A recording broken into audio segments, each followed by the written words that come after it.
Ayan guys, pakita ko sa inyo, balot sa puti siya. Ayan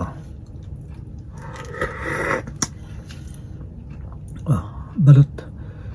Yung sisiw na balutan ng puti. Ayan di ba ang sarap.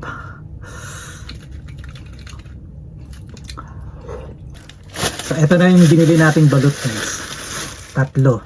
So try natin. Ang liliit. First time kong kumain ng balot dito sa Middle East.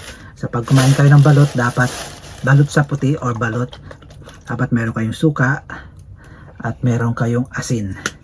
Ayan. So kuha tayo ng kutsara para masarap. Ayan. Ang sarap. 20 dirhams ang ang 3. 20 dirhams times 15.5, nasa 310 pesos yung 3. Oh my god, 310. So 100 isa.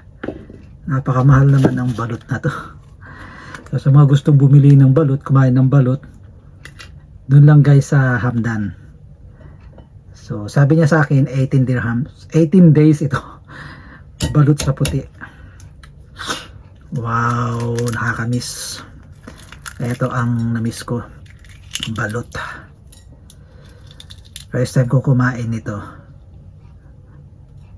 Balot sa puti ba to?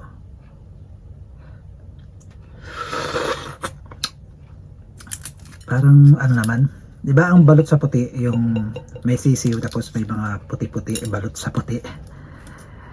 18 days. Parang hindi naman 18 days to kasi okay.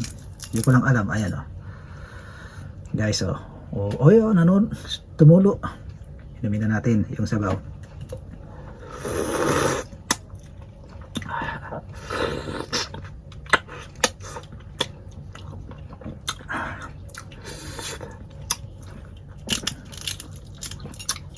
Sarap. Ano to, galing daw ng Musafa, malayo sa city at sa Al Ain. May mga pala dun, pato. Ayan, ang sarap. Ito kasi guys ang namiss ko, balot. So lagyan natin ng asin, pink salt pa yan namiss ko talaga to.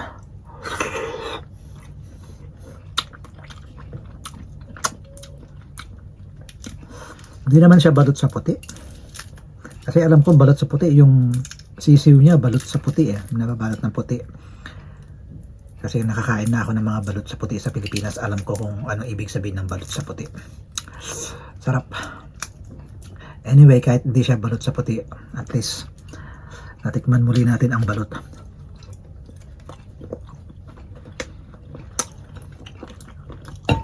Tegas.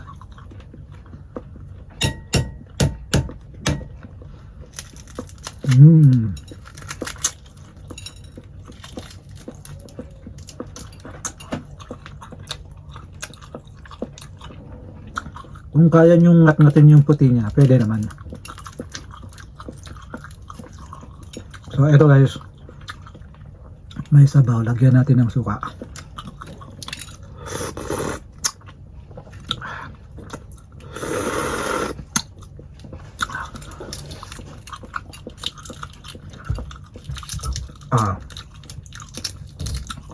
Ganito yung balot sa puti. Yung sisiw nababalutan ng puti. Kaya balot sa puti. Diba? Nung nasa Manila ako, talagang kumakain ako ng balot sa puti. Yung ganito nababalutan siya ng puti yung sisiw niya. Ayan guys, grabe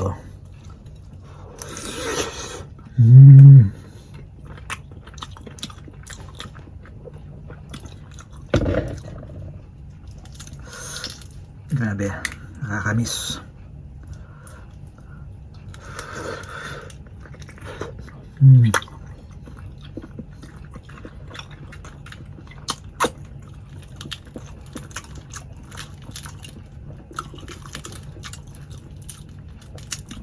Sabi nila hanggang 2 lang daw ang kinakain sa balot kasi malakas daw to sa cholesterol, nakaka-high blood.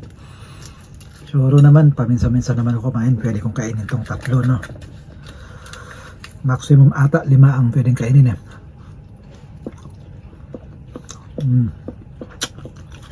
Harap.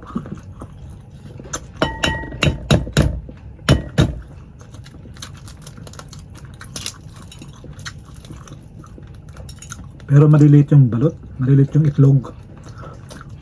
At saka yung sisiw, hindi masyadong ano. Kasi guys, yung balot sa puti sa atin sa Pilipinas, malilamnam, di ba? So, eto,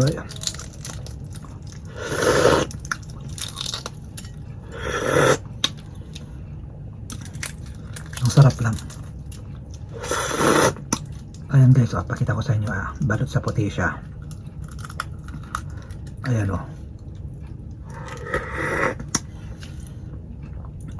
balot. Yung sisiw na balutan ng puti. Ayan, di ba? Ang sarap.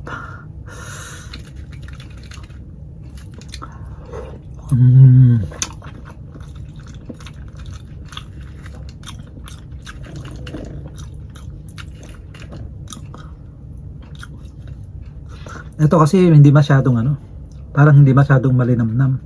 Sa atin malinamnam, di ba? Yung balot, lalo na yung balot sa puti. Ayan guys, okay natin.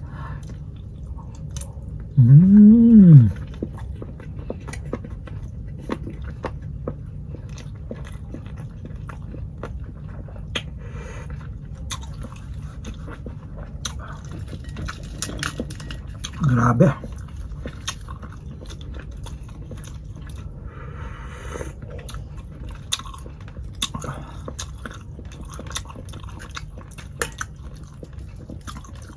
Salamat at natikman na natin ang balut dito sa Abu Dhabi. Pag umuwi talaga ako, kumakain ako ng balot. Ayan. So, doon sa mga taga Abu Dhabi na nanonood dito at gustong kumain ng balot, doon lang kayo sa may Jollibee Hamdan. Doon lang daw umiikot si kabayan. Meron siyang balot sa puti, balot Penoy, dinuguan, ano pa yung sinabi, bagnet, at saka barbecue. Meron nga palang barbecue. Ayan. So okay guys, maraming salamat. Please pasuporta po, pasubscribe, at huwag kalimutang pindutin yung notification dyan sa baba para lagi tayong magkasama. Please like. Okay, have a good day and God bless.